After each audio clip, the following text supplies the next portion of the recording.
Merci beaucoup, Président. Je pense que c'est assez cocasse,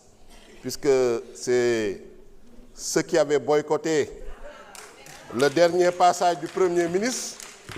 qui réclament maintenant sa présence. Donc, les Sénégalais releveront les contradictions et les paradoxes. Nga xam ne Premier ministre bu mu fii mujjee ñëw am benn parti opposition bi wala biir session budgétaire dañ ciy tenir question d'actualité au gouvernement xam nañ ni ça va être compliqué pour ñu def ko donc lu ñu proposer mooy question orale une fois par mois gouvernement bi dina ñëw au moins une fois par mois question d'actualité gouvernement bi dina ñëw au moins une fois par mois question d'actualité au gouvernement boo xam ne daa exiger la présence obligatoire du Premier ministre au moins une fois un jour par trimestre au moins nañu wax loolu kay yaakaar naa ni tëjuñu buntu bi ku ne au moins un jour ça veut dire qu'on peut faire plus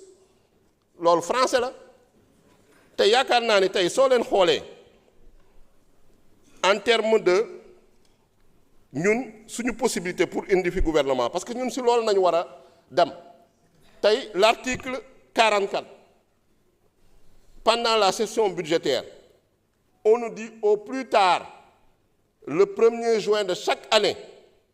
les commissions permanentes organisent des séances d'audition des ministères relevant de leurs compétences. Qu'est-ce que ça veut dire? Avant le 1er juin dañu war a woo ministère yëpp ñu ñëw commission yi auditionné leen loolu moo ngi possibilité la nañu appliquer loolu gouvernement bi day ñëw présenté wu balaa ñuy dem ci débat d'orientation budgétaire bi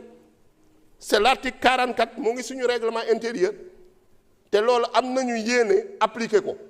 commission yi tamit am nañu possibilité auditionner n'importe qui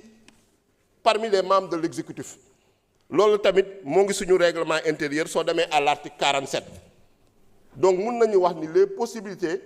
sont infinies par rapport tey dialogue entre Assemblée nationale ak gouvernement sans compter projet de loi yu nga xam ne moo ngi ci kii bi agenda législatif bi yoo xam ne gouvernement moo ñëw défendre ko te nga xam ne dañuy tenir ay commission di tenir séance plénière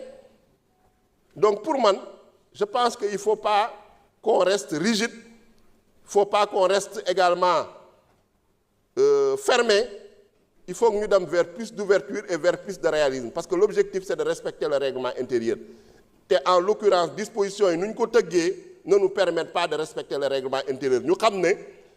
on n'est pas am na ay pays yoo xam ne effectivement c'est des pays développés yoo xam ne problème yu ñu am ñoom amuñu ko ñun pays on est dans un pays en redressement boo xam ne ça exige une mobilisation à tout instant du gouvernement notamment du Premier ministre sur tous les fronts tey moo ngi à l'extérieur en Chine pour permettre une mise en œuvre de l'agenda de la vision Sénégal 2050 en coopération avec la République populaire de Chine récemment il était en tournée en Afrique de l'Ouest yooyu yëpp il le fait pour le compte du peuple sénégalais donc liggéey bi benn la c'est pourquoi nous demandons le rejet. Merci.